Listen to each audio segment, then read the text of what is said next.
Chapter 5. Raskolnikov was already entering the room. He came in looking as though he would have the utmost difficulty not to burst out laughing again. Behind him, Razumikin strode in, gawky and awkward, shamefaced and red as a peony, with an utterly crestfallen and ferocious expression. His face and figure really were ridiculous at that moment, and amply justified Raskolnikov's laughter. Raskolnikov, without waiting for an introduction, bowed to Porfiri Petrovitch, who stood in the middle of the room looking inquiringly at them. He held out his hand to shake Porfiry's, still apparently making desperate efforts to subdue his mirth and utter a few words to introduce himself. But he had no sooner succeeded in assuming a serious air and muttering something, when he suddenly glanced again at Razumikin, as if by accident, and could no longer control himself. His stifled laughter broke out the more irresistibly the more he tried to restrain it. The extraordinary ferocity with which Razumikin received this spontaneous mirth gave the whole scene the appearance of the most natural playfulness.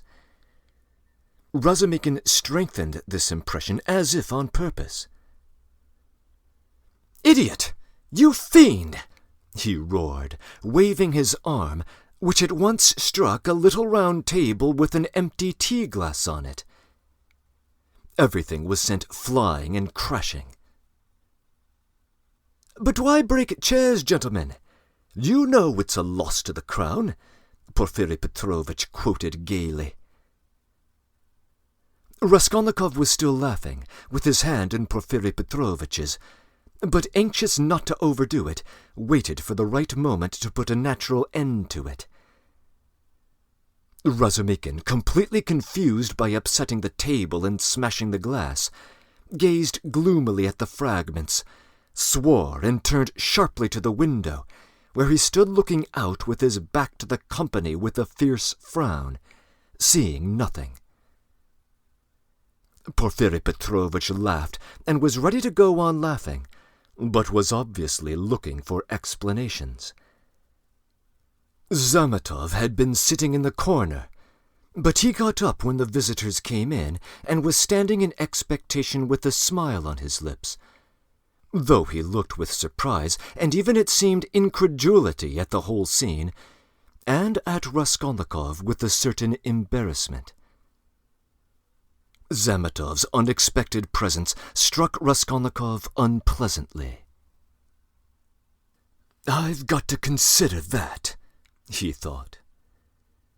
"Excuse me, please," he began, affecting extreme embarrassment. "Raskolnikov." "Not at all very pleasant to see you. And how pleasantly you've come in. Won't he even say good morning?" Porfiri Petrovitch nodded at Razumikin. "I swear I have no idea why he is in such a rage with me. I only told him as we came along that he was like Romeo, and proved it. And that was all, I think." "Pig!" Razumikin spat out, without turning round. "There must have been very serious grounds for it, if he is so furious at the word," Porfiri laughed. "Oh, you sharp lawyer! Damn you all!" snapped Razumikin. And suddenly bursting out laughing himself, he went up to Porfiri with a more cheerful face, as though nothing had happened. "That'll do. We are all fools. Now to business. This is my friend Rodion Romanovitch Raskolnikov. Firstly, he has heard of you and wants to meet you, and secondly, he has a little matter to settle with you." "Bah, Zametov, what brought you here? Have you met before? Have you known each other long?" "What does this mean?" thought Raskolnikov uneasily. Zametov seemed taken aback, but not very much so. "It was at your rooms we met yesterday," he said easily. "Then I've been spared the trouble. All last week he was begging me to introduce him to you. Porfiry and you have sniffed each other out without me. Where is your tobacco?" Porfiry Petrovitch was wearing a dressing gown, very clean clothing, and trodden-down slippers. He was about 35, short, stout, even corpulent, and clean-shaven. He wore his hair cut short and had a large round head, which was particularly prominent at the back.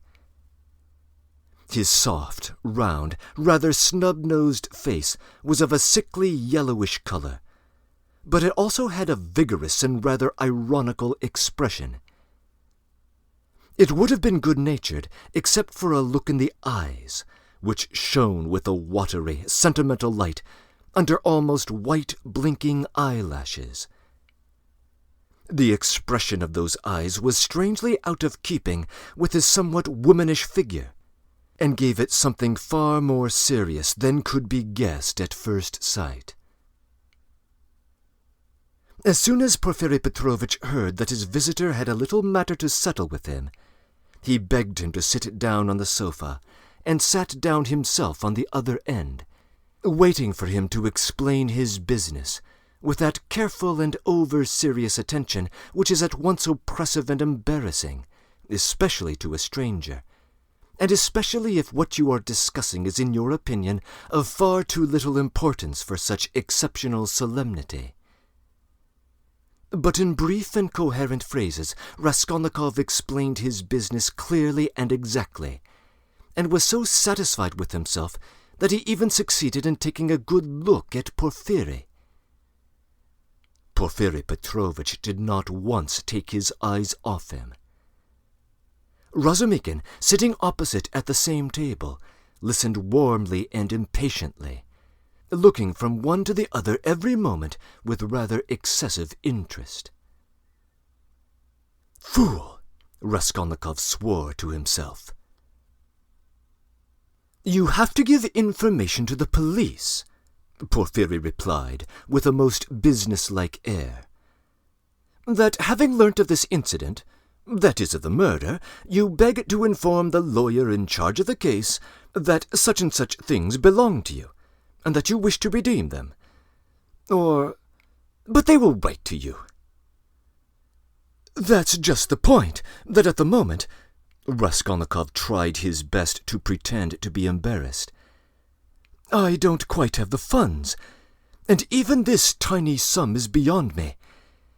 For the moment, you see, I only wanted to declare that the things are mine, and that when I have money—" "That doesn't matter," answered Porfiry Petrovitch, receiving his explanation of his financial position coldly.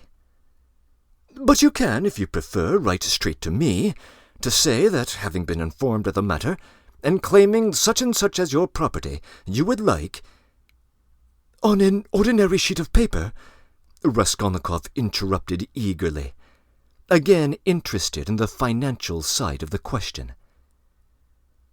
"Oh, the most ordinary."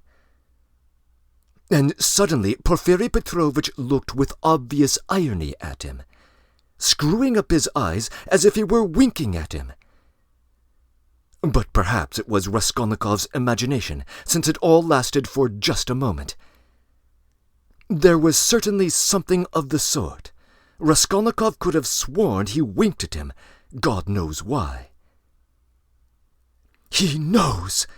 flashed through his mind like lightning. "Sorry for troubling you about something so unimportant," he went on, a little confused. "The things are only worth 5 rubles, but I prize them because of the people who gave them to me, and I have to say that I was alarmed when I heard." "That's why you were so struck when I mentioned to Zosimov that Porfiry was asking about anyone who had pledges," Razumikin put in with obvious intention. This was really unbearable. Raskolnikov could not help glancing at him with a flash of vindictive anger in his black eyes, but immediately reverted to his previous demeanor. "You seem to be laughing at me, my friend," he said to him with convincing mock irritability. I probably do seem to you to be absurdly anxious about such trash, but you shouldn't think I'm selfish or grasping. These two things are anything but trash as far as I'm concerned. I told you just now that the silver watch, though it's not worth a kopeck, is the only thing left us of my father's. You may laugh at me, but my mother is here. He turned suddenly to Porfiry. And if she knew... He turned again hurriedly to Razumikin, carefully making his voice tremble. That the watch was lost. She would be in despair. You know what women are like. Not a bit of it. I didn't mean that at all. Exactly the opposite, shouted Razumikin, distressed. Was it right? Was it natural? Did I overdo it? Raskolnikov asked himself in a tremor. Why did I say that about women? Oh, your mother is with you? Porfiry Petrovitch inquired. Yes. When did she come? Last night. Porfiry paused as though reflecting. Your things would not in any case be lost, he went on calmly and coldly. I have been expecting you here for some time. And as though that was a matter of no importance, he carefully offered the ashtray to Razumikin, who was ruthlessly scattering cigarette ash over the carpet. Raskolnikov shuddered, but Porfiry did not seem to be looking at him, and was still concerned with Razumikin's cigarette. What? Expecting him? Why, did you know that he had pledges there? Cried Razumikin. Porfiry Petrovitch addressed himself to Raskolnikov.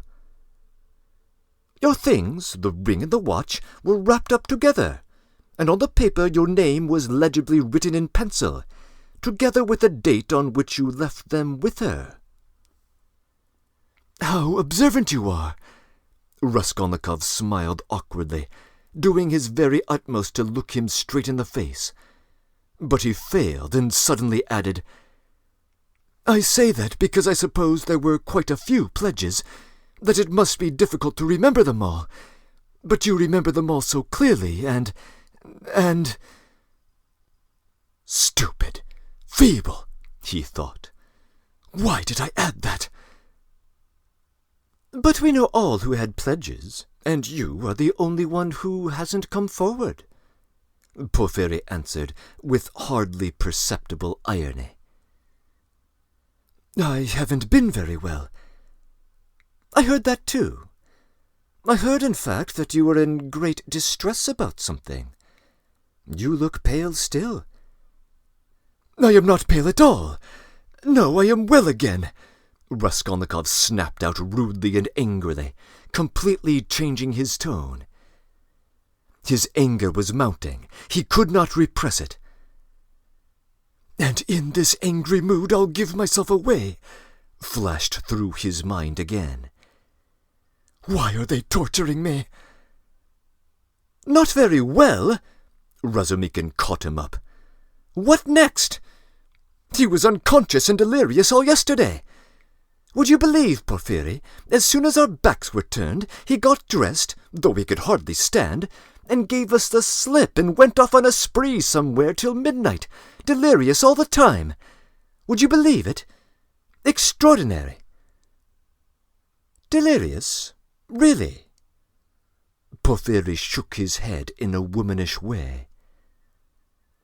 Nonsense! Don't you believe it? But you don't believe it anyway, Raskolnikov let slip in his anger. But Porfiry Petrovitch did not seem to catch those strange words. But how could you have gone out if you hadn't been delirious? Razumikin got hot suddenly. What did you go out for? What was the point? And why behind our backs? Were you thinking clearly when you did it? Now that all the danger is over, I can talk about it openly. I was totally fed up with them yesterday. Raskolnikov addressed Porfiry suddenly, with a smile of insolent defiance. I ran away from them to take lodgings where they wouldn't find me, and took a lot of money with me. Mr. Zametov there saw it. Mr. Zametov, was I in my right mind, or was I delirious yesterday? Settle our dispute." He could have strangled Zametov at that moment, so hateful were his expression and his silence to him. "In my opinion, you talked sensibly and even skillfully, but you were extremely irritable," Zametov pronounced dryly. "And Nikodim Fomitch was telling me today," put in Porfiri Petrovitch, "that he met you very late last night in the apartment of a man who had been run over." "And there," said Razumikin, "weren't you mad then? You gave your last penny to the widow for the funeral. If you wanted to help, give 15 or 20 even, but keep 3 rubles for yourself at least. But he flung away all 25 at once." "Maybe I found some money somewhere and you know nothing about it. So that's why I was liberal yesterday. Mr. Zametov knows I found something. Excuse us, please, for disturbing you for half an hour with such unimportant matters," he said, turning to Porfiri Petrovitch with trembling lips. "We are boring you, aren't we?" "Oh, no, quite the contrary, quite the contrary. If only you knew how you interest me. It's interesting to look on and listen, and I am really glad you have come forward at last." "But could you give us some tea? My throat's dry," cried Razumikin. "Great idea. Perhaps we will all keep you company. Wouldn't you like something more essential before tea?" "Oh, stop it!" Porfiri Petrovitch went out to order tea. Raskolnikov's thoughts were in a whirl. He was absolutely fed up. "The worst of it is they don't try to hide it. They don't even stand on ceremony. And how, if you didn't know me at all, did you come to talk to Nikodim Fomitch about me? So they didn't care to hide that they are tracking me like a pack of dogs. They simply spit in my face." He was shaking with rage. "Come on, strike me openly. Don't play with me like a cat with a mouse. It's hardly fair, Porfiri Petrovitch, but perhaps I won't allow it. I'll get up and throw the whole truth in your ugly faces, and you'll see how much I hate you." He could hardly breathe. "But what if it's just my imagination? What if I'm making a mistake, getting angry through inexperience, and failing to keep up my wretched part? Perhaps it's all unintentional. All their phrases are the usual ones, but there's something about them. Whatever you say, there's something. Why did he say it so bluntly? With her. Why did Zametov add that I was talking skillfully? Why are they speaking in that tone? Yes, the tone. Razumikin is sitting here. Why doesn't he see anything? That innocent blockhead never sees anything. Feverish again. Did Porfiri wink at me just now? Of course it's nonsense. What could he wink for? Are they trying to upset my nerves, or are they teasing me? Either it's my imagination, or they know. Even Zametov is rude. Is Zametov rude? Zametov has changed his mind. I predicted he'd change his mind. He's at home here. It's my first visit. Porfiri doesn't treat him like a visitor. He sits with his back to him. They're as thick as thieves over me. There's no doubt about it. No doubt they were talking about me before we came. Do they know about the apartment? If only they'd hurry up. When I said that I ran away to take an apartment, he let it pass. I put that in cleverly about an apartment. It may come in useful later. Delirious. He knows all about last night. He didn't know about my mother's arrival. The hag had written the date on in pencil. You're wrong. You won't catch me. There are no facts. It's all supposition. You produce facts. Even the apartment isn't a fact. It's a delirium. I know what to say to them. Do they know about the apartment? I won't go without finding out. What did I come for? But maybe the fact that I'm angry now is a fact. I'm an idiot for getting so irritable. Perhaps that's right. To play the invalid. He's feeling for a way in. He'll try to catch me out. Why did I come? All this flashed like lightning through his mind. Porfiri Petrovitch returned quickly. He suddenly became more jovial. Your party yesterday, my friend, has left my head rather... And I am completely out of shape, he began in quite a different tone, laughing to Razumikin. Was it interesting? I left you yesterday at the most interesting point. Who got the best of it? Oh, no one, of course. They got on to everlasting questions, floated off into space. Rodya, just imagine what we got on to yesterday. Whether there is such a thing as crime. I told you that we talked our heads off. What's strange about that? It's an everyday social question, Raskolnikov answered casually. The question wasn't put quite like that, observed Porfiri. Not quite, that's true, Razumikin agreed at once, getting warm and hurried as usual. Listen, Rodion, and tell us your opinion. I want to hear it. I was fighting tooth and nail with them and wanted you to help me. I told them you were coming. It began with the socialist doctrine. You know their doctrine. Crime is a protest against the abnormality of the social organization, and nothing more, nothing. No other causes admitted. You are wrong there, cried Porfiri Petrovitch. He was noticeably excited and kept laughing as he looked at Razumikin, which made him more excited than ever. Nothing is admitted, Razumikin interrupted with heat. I'm not wrong. I'll show you their pamphlets. Everything with them is the influence of the environment and nothing else. Their favorite phrase. From which it follows that, if society is normally organized, crime will instantly cease to exist, since there will be nothing to protest against, and all men will become righteous in an instant. Human nature is not taken into account. It is excluded. It's not supposed to exist. They don't recognize that humanity is developed by a living historical process and will eventually become normal.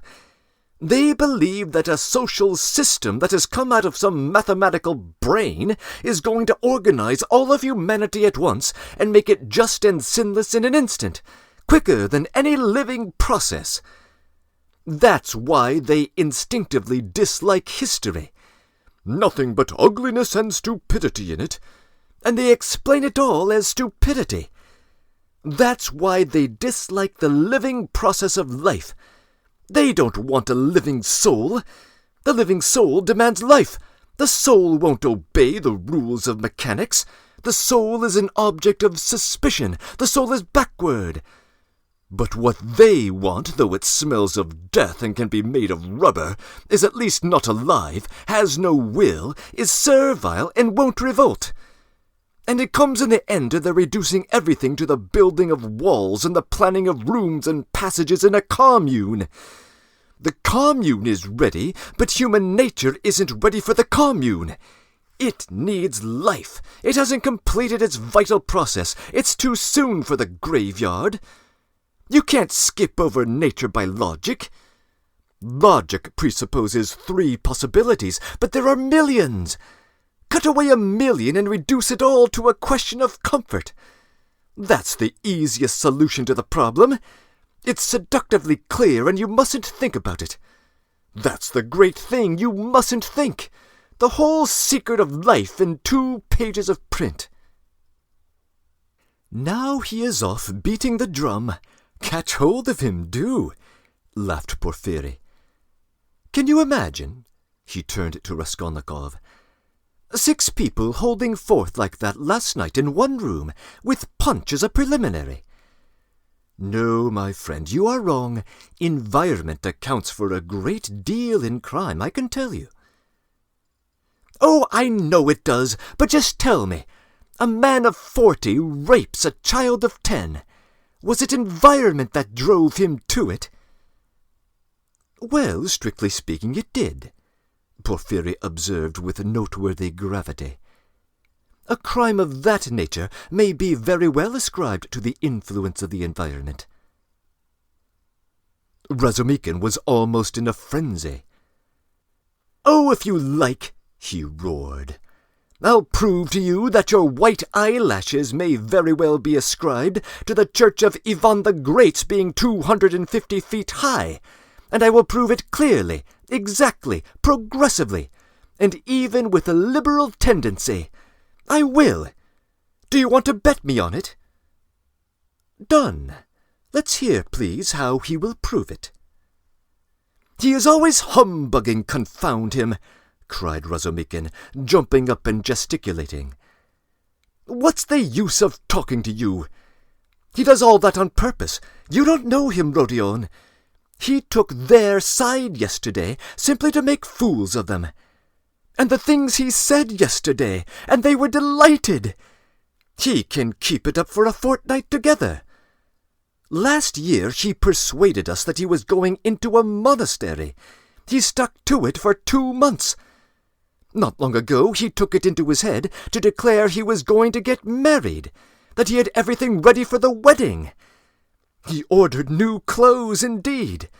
We all began to congratulate him. There was no bride, nothing, all pure fantasy." "Oh, you are wrong. I got the clothes before. It was the new clothes, in fact, that made me think of taking you in." "Are you such a good liar?" Raskolnikov asked carelessly. "You wouldn't have supposed it. Just wait, I'll take you in too." "No, I'll tell you the truth. All these questions about crime, environment, children, remind me of an article of yours which interested me at the time. On crime, or something of the sort, I forget the title. I read it with pleasure 2 months ago in the Periodical Review." "My article? In the Periodical Review?" Raskolnikov asked in astonishment. "I certainly did write an article about a book 6 months ago, when I left the university, but I sent it to the Weekly Review." "But it came out in the periodical." "And the Weekly Review ceased to exist, so that's why it wasn't printed at the time." "That's true, but when it ceased to exist, the Weekly Review was amalgamated with the periodical, and so your article appeared 2 months ago in the latter. Didn't you know?" Raskolnikov had not known. "Why, you might get some money out of them for the article. What a strange person you are! You lead such a solitary life that you know nothing of matters that concern you directly. It's a fact, I assure you." "Bravo, Rodya! I knew nothing about it either," cried Razumikin. "I'll run today to the reading room and ask for the number. 2 months ago? What was the date? It doesn't matter, though. I'll find it. Think of not telling us!"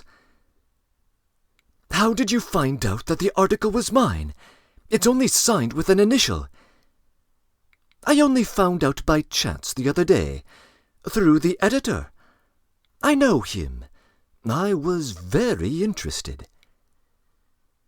It analyzed, if I remember, the psychology of a criminal before and after the crime." "Yes, and you maintained that the perpetration of a crime is always accompanied by illness. Very, very original, but it was not that part of your article that interested me so much, but an idea at the end of the article, which unfortunately you just suggested without working it out clearly. There is, if you remember, a suggestion that there are certain persons who can... That is, not precisely are able to, but have a perfect right to commit breaches of morality and crimes, and that the law is not for them.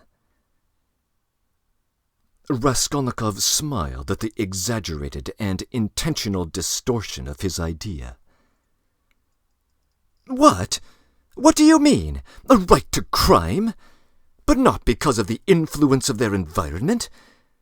Razumikin inquired, with some alarm even. No, not exactly because of it, answered Porfiry. In his article, all men are divided into ordinary and extraordinary.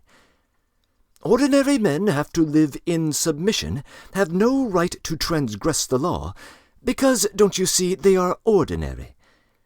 But extraordinary men have a right to commit any crime and to transgress the law in any way, just because they are extraordinary. That was your idea, if I am not mistaken. What do you mean? That can't be right, Razumikin muttered in bewilderment. Raskolnikov smiled again. He saw the point at once and knew where they wanted to drive him. He decided to take up the challenge. That wasn't quite what I said, he began simply and modestly. But I admit that you have stated it almost correctly, perhaps even perfectly. It almost gave him pleasure to admit this. The only difference is that I don't contend that extraordinary people are always bound to commit breaches of morals, as you call it. In fact, I doubt whether such an argument could be published. I simply hinted that an extraordinary man has the right, that is, not an official right, but an inner right to decide in his own conscience to overstep certain obstacles, and only in case it is essential for the practical fulfillment of his idea, sometimes perhaps of benefit to the whole of humanity. You say that my article isn't definite. I am ready to make it as clear as I can. Perhaps I am right in thinking you want me to. Very well. I maintain that if the discoveries of Kepler and Newton could not have been made known except by sacrificing the lives of 1, a dozen, 100, or more people, Newton would have had the right, would in fact have been duty-bound, to eliminate a dozen or 100 men for the sake of making his discoveries known to the whole of humanity. But it does not follow from that Newton had a right to murder people right and left, and to steal every day in the market. Then I remember I maintain in my article that all, legislators and leaders, such as Lycurgus, Solon, Muhammad, Napoleon, and so on, were all, without exception, criminals, from the very fact that, making a new law, they transgressed the ancient one, handed down from their ancestors and held sacred by the people. And they did not stop short at bloodshed either, if that bloodshed, often of innocent persons fighting bravely in defense of ancient law, were of use to their cause. It's remarkable, in fact, that the majority, of these benefactors and leaders of humanity were guilty of terrible carnage. In short, I maintain that all great people, or even people who are slightly uncommon, that is to say, capable of producing some new idea, must by nature be criminals. More or less, of course. Otherwise, it's hard for them to get out of the common rut. And to remain in the common rut is what they can't submit to, from their very nature again, and to my mind they ought not, in fact, to submit to it. You see that there is nothing particularly new in all that. The same thing has been printed and read 1,000 times before. As for my division of people into ordinary and extraordinary, I acknowledge that it's somewhat arbitrary, but I don't insist upon exact numbers. I only believe in my leading idea that men are in general divided by a law of nature into 2 categories. Inferior, or ordinary, that is, so to say, material that serves only to reproduce its kind, and men who have the gift or the talent to produce something new. There are, of course, innumerable subdivisions, but the distinguishing features of both categories are fairly well marked. The first category, generally speaking, contains men who are conservative in temperament and law-abiding. They live under control and love to be controlled. To my thinking, it is their duty to be controlled, because that's their vocation, and there is nothing humiliating in it for them. The second category transgresses the law. They are destroyers or disposed to destruction according to their capacities. The crimes of these men are, of course, relative and varied. For the most part, they seek in very varied ways the destruction of the present for the sake of the better. But if such people are forced for the sake of their ideas to step over a corpse or wade through blood, they can, I maintain, find within themselves, in their conscience, a justification for wading through blood, which, you should note, depends on the idea and its dimensions. It's only in that sense I speak of their right to crime in my article. You remember it began with the legal question. There's no need for such anxiety, however. The masses will scarcely ever admit this right. They punish them or hang them, more or less, and in doing so quite justly fulfill their conservative vocation. But the same masses set these criminals on a pedestal in the next generation and worship them, more or less. The first category is always the man of the present, the second the man of the future. The first preserve the world and people it, the second move the world and lead it to its goal. Each class has an equal right to exist. In fact, all have equal rights with me, and I hope eternal war flourishes, until the New Jerusalem, of course. Then you believe in the New Jerusalem, do you? I do, Raskolnikov answered firmly. As he said these words, and during the whole tirade which preceded them, he kept his eyes on one spot on the carpet. And do you believe in God? Excuse my curiosity. I do, repeated Raskolnikov, raising his eyes to Porfiry. And do you believe that Lazarus rose from the dead? I do. Why do you ask all this? Do you believe it literally? Literally. You don't say so. I asked because I was curious. Excuse me. But let us go back to the question. They are not always executed. Some, on the contrary, triumph in their lifetime. Oh, yes, some attain their ends in this life, and then they begin executing other people. If it's necessary. Indeed, for the most part they do. Your remark is very witty. Thank you. But tell me this, how do you distinguish those extraordinary people from the ordinary ones? Are there signs at their birth? I feel there ought to be more exactitude, more external definition. Excuse the natural anxiety of a practical law-abiding citizen, but couldn't they adopt a special uniform, for instance? Couldn't they wear something, be branded in some way? For you know, if confusion arises, and a member of one category imagines that he belongs to the other, begins to eliminate obstacles, as you so happily expressed it, then— Oh, that very often happens. That remark is wittier than the other. Thank you. No reason to. But take note that the mistake can only arise in the first category, that is, among the ordinary people, as I perhaps unfortunately called them. In spite of their predisposition to obedience, very many of them, through a playfulness of nature, sometimes vouchsafed even to the cow, like to imagine themselves advanced people, destroyers, and to push themselves into the new movement, and quite sincerely at that. Meanwhile, the really new people are very often unobserved by them, or even despised as reactionaries of groveling tendencies. But I don't think there is any considerable danger here, and you really needn't be uneasy. They never go very far. Of course, they might have a thrashing sometimes for letting their imagination run away with them and to teach them their place, but no more.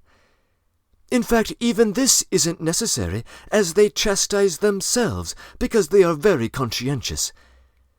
Some perform this service for one another, and others chastise themselves with their own hands.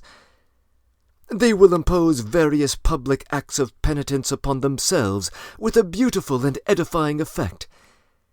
In fact, you've nothing to be uneasy about. It's a law of nature.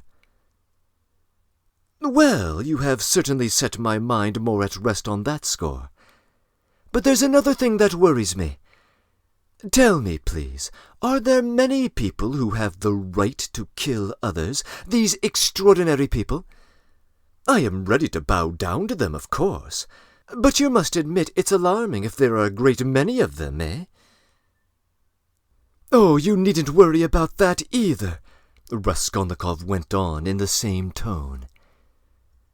People with new ideas, people with the faintest capacity for saying something new, are extremely few in number, extraordinarily so, in fact.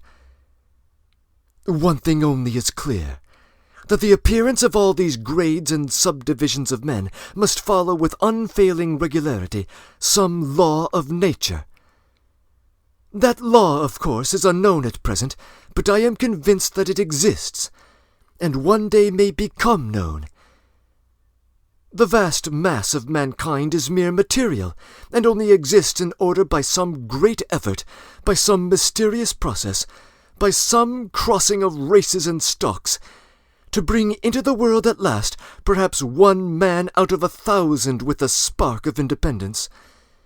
1 in 10,000, perhaps, I speak roughly, approximately, is born with some independence, and with still greater independence 1 in 100,000.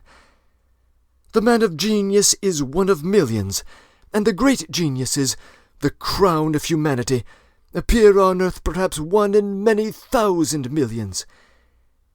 In fact, I have not peeped into the retort in which all this takes place. But there certainly is and must be a definite law. It cannot be a matter of chance. "Why, are you both joking?" Razumikin cried at last. "There you sit, making fun of one another. Are you serious, Rodya?" Raskolnikov raised his pale and almost mournful face and made no reply. And the unconcealed, persistent, nervous, and discourteous sarcasm of Porfiry seemed strange to Razumikin, beside that quiet and mournful face.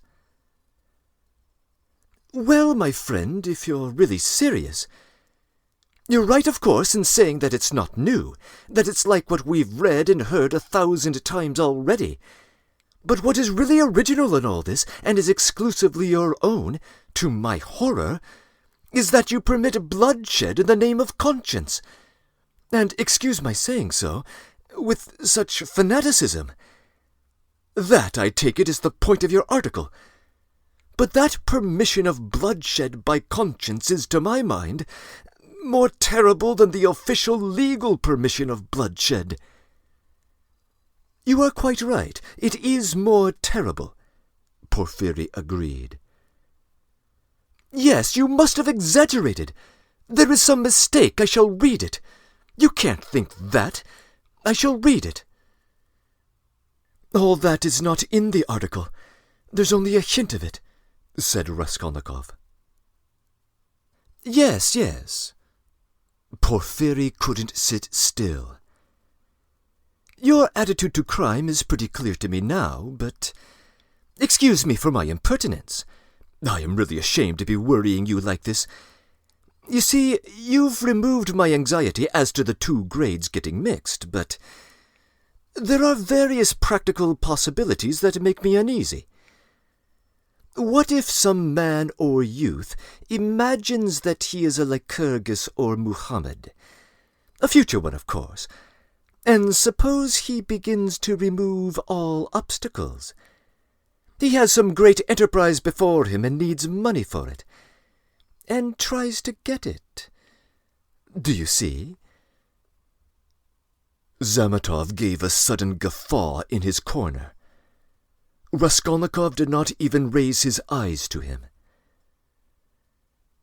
I must admit, he went on calmly, that such cases must certainly arise. The vain and foolish are particularly apt to fall into that snare. Young people especially. Yes, you see. Well, then. What then? Raskolnikov smiled in reply. That's not my fault. So it is, and so it always will be.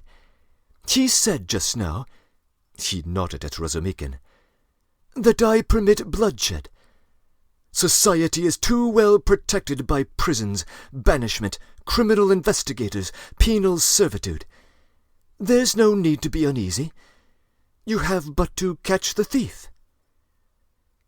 And what if we do catch him? Then he gets what he deserves. You are certainly logical, but what of his conscience? Why do you care about that? Simply from humanity. If he has a conscience, he will suffer for his mistake.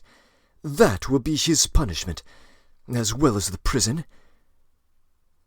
But the real geniuses, asked Razumikin, frowning, those who have the right to murder, oughtn't they to suffer at all, even for the blood they've shed?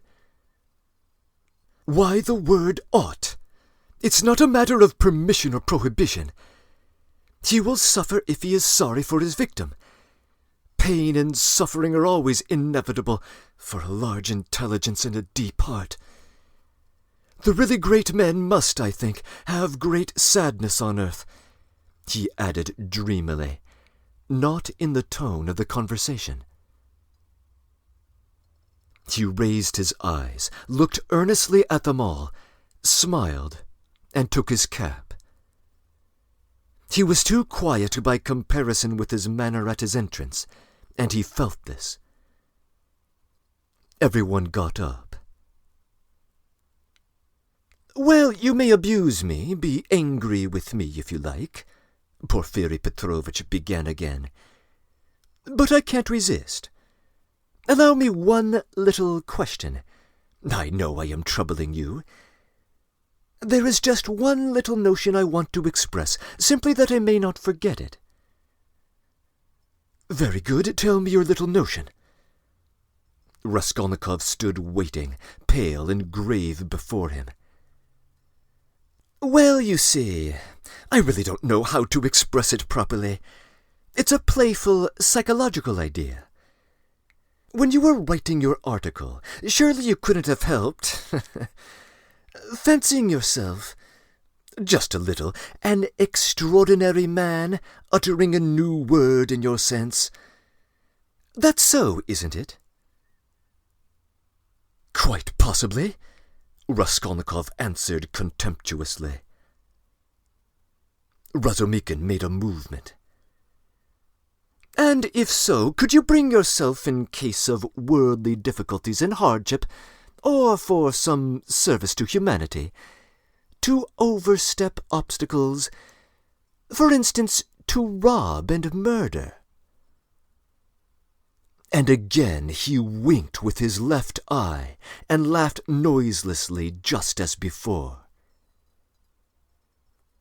If I did, I certainly wouldn't tell you, Raskolnikov answered with a defiant and proud contempt. No, I was only interested because of your article, from a literary point of view. God, how obvious and insolent that is, Raskolnikov thought with repulsion. Allow me to observe, he answered dryly, that I don't consider myself a Muhammad or a Napoleon, nor any person of that kind, and not being one of them, I cannot tell you how I would act.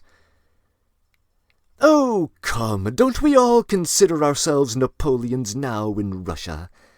Porfiri Petrovitch said with alarming familiarity. Something peculiar betrayed itself in the very intonation of his voice. "Perhaps it was one of these future Napoleons who did for Alyona Ivanovna last week," Zametov blurted out from the corner. Raskolnikov did not speak, but looked firmly and intently at Porfiri. Razumikhin was scowling gloomily. He seemed before this to be noticing something. He looked angrily around. There was a minute of gloomy silence. Raskolnikov turned to go. "Are you going already?" Porfiri said amiably, holding out his hand with excessive politeness. "Very, very pleased to meet you. As for your request, have no uneasiness. Write just as I told you, or better still, come to me there yourself in a day or two. Tomorrow, indeed. I shall be there at 11 o'clock for certain. We'll arrange it all. We'll have a talk. As one of the last to be there, you might perhaps be able to tell us something," he added with a most good-natured expression. "You want to cross-examine me officially in due form?" Raskolnikov asked sharply. "Why, for the moment that's unnecessary. You misunderstand me. I lose no opportunity, you see, and I've talked to everyone who had pledges. I obtained evidence from some of them, and you are the last. Yes, by the way," he cried, seemingly suddenly delighted, "I just remember, what was I thinking of?" He turned to Razumikhin. "You were talking my ears off about that Nikolai. Of course, I know very well," he turned to Raskolnikov, "that the man is innocent, but what can you do? We had to trouble Dmitri, too. This is the point. This is all I wanted to ask. When you went up the stairs, it was past 7, wasn't it?" "Yes," answered Raskolnikov, with an unpleasant sensation at the very moment he spoke that he need not have said it. "Then when you went upstairs between 7 and 8, didn't you see in an apartment that stood open on a second story, do you remember, 2 workmen, or at least one of them? They were painting there. Didn't you notice them? It's very, very important for them." "Painters? No, I didn't see them," Raskolnikov answered slowly, as though ransacking his memory, while at the same instant he was racking every nerve, almost swooning with anxiety, to guess as quickly as possible where the trap lay, and not to overlook anything. "No, I didn't see them, and I don't think I noticed an apartment like that open. But on the 4th floor—" He had mastered the trap now and was triumphant. "I remember now that someone was moving out of the apartment opposite Alyona Ivanovna's. I remember it clearly. Some porters were carrying out a sofa, and they squeezed me against the wall. But painters? No, I don't remember that there were any painters, and I don't think that there was an apartment open anywhere. No, there wasn't." "What do you mean?" Razumikhin shouted suddenly, as though he had reflected and realized. "Why, it was on the day of the murder that the painters were at work, and he was there 3 days before. What are you asking?" "Goodness, I've got it all mixed up." Porfiri slapped himself on the forehead.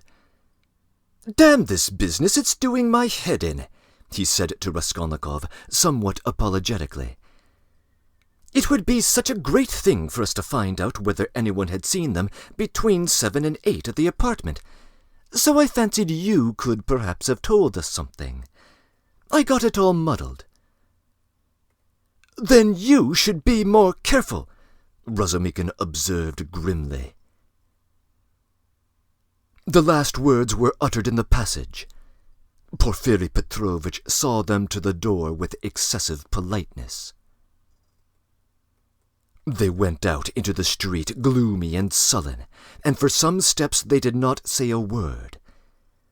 Raskolnikov drew a deep breath.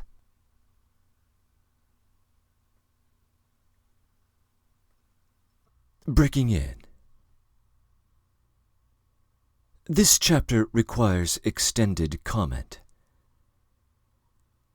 There can now be no mistaking that Porfiri Petrovitch suspects Raskolnikov, and indeed that Zametov has gotten over his temporary awe of Raskolnikov from the night before, and is now in Porfiri's corner. The nature of the trap in the final page of this chapter should be obvious. To get Raskolnikov to admit he had seen the painters, who had been at the house on the day of the crime. To unlock the trap, he had to remember the events of the very first chapter of this novel, involving the porters moving furniture out of the apartment across the hall. Contra what Razumikin says, by my count, that event occurred 2 days, not 3, before the murder. Nevertheless, Porfiri has gotten Raskolnikov to admit a great deal. He let slip the time frame in which he visited the pawnbroker during that prior visit, between 7 and 8, the same hour of the day during which the murder took place. He revealed much more about his various theories than were explicitly developed in the pages of his article. And for his own part, he never did fulfill his vow to discover whether Porfiri knew anything about his prior night's feverish return to the scene of the crime. This chapter references a number of historical figures. Lycurgus is presumed to have established the severe but stable Spartan legal system, perhaps as early as the 9th century BCE. Solon, by contrast, was a major reformer in the unstable Athenian society of the 7th to 6th centuries BCE. Muhammad and Napoleon need no introduction. Nevertheless, Porfiri Petrovitch's comment that everyone in Russia now considers himself a Napoleon is of interest.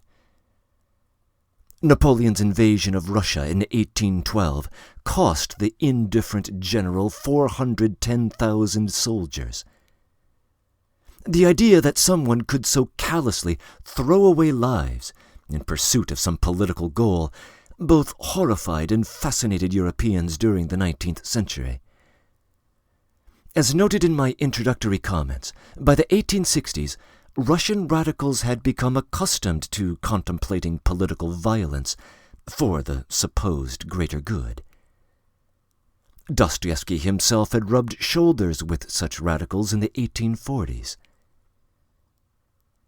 The radical thought of the 1860s is effectively summarized by Razumikin's description of the prior night's house party. The idea that crime is a mere social artifact and can be eliminated through social tinkering once again comes from Chernyshevsky, who popularized the thoughts of other socialists of the era. Razumikin's incredulous response to it once again represents Dostoevsky's own view, as it is presented in The House of the Dead, and then more directly in the first part of Notes from Underground. Raskolnikov, of course, has now revealed his own twist on this radical milieu, and we now have as complete an account as we will ever get of the so-called casuistry which has haunted his thoughts during his recent past. And we also can fill in the details of the timeline that pre-exists the novel's opening pages. He wrote the article and left the university at the same time, 6 months prior to the murder. He lost his lessons 4 months later, and then overheard the conversation in the tavern 2 weeks after that, 6 weeks prior to the murder. At least 4.5 months thus passed between his development of the general idea of the extraordinary man and his more specific idea of testing himself by applying it to the concrete case of the pawnbroker. As noted in my introductory comments, Raskolnikov's general theory seems to mimic the position of Dostoevsky's radical contemporary, Dmitry Pisarev, who claimed that some majestic individuals were above the common masses and have every right to violate conventional norms, even for the benefit of the masses who scorned them during their lifetimes. But Dostoevsky may also have been inspired by a similar motif from Balzac's novel Père Goriot. Priscilla Meyer, who composes notes for this Barnes & Noble Classics edition, also identifies this theme in Napoleon III's biography of Julius Caesar, published a year before Crime and Punishment. Famously, Raskolnikov's idea also pops up decades later in the thought of Friedrich Nietzsche. More on this theme later. When Porfiry Petrovich asks whether Raskolnikov believes that Lazarus rose from the dead, he is referring to a famous story from the Gospel of John, chapter 11, where Jesus calls Lazarus out of the tomb. Curiously, there may be another Lazarus in this novel who was edited out of virtually every English translation, including this one. In the prior chapter, in the original Russian, the name Lazarus pops up in an idiom. As Raskolnikov approaches the apartment, he says of Porfiry, "I'll have to sing Lazarus for him too." In our translation, the text reads, "I shall have to put on a show for him too." The translation effectively does away with a curious Russian turn of phrase, according to which singing Lazarus is putting on a false front of having faced hardship. The origin of the idiom is complicated, but the Lazarus referred to is the Lazarus from a parable in the Gospel of Luke, chapter 16. The poor man who suffers in life is scorned by the rich man, but is comforted in heaven. Linda Evenitz argues in the Russian Review that this other Lazarus runs as a subtext throughout the novel, as Raskolnikov encounters the impoverished wretches of Petersburg. Nevertheless, in our translation, every explicit reference to Lazarus is to the resurrected man of John 11. It may be odd that Porfiry Petrovich should ask Raskolnikov out of the blue about his reaction to this story. I might share my own hypothesis on this apparent non sequitur later. Finally, one quick reminder of where we are in the plot. Both Raskolnikov and Razumigin have an appointment for that evening at the temporary home of the Raskolnikova ladies to meet with Luzhin over dinner. End of comments.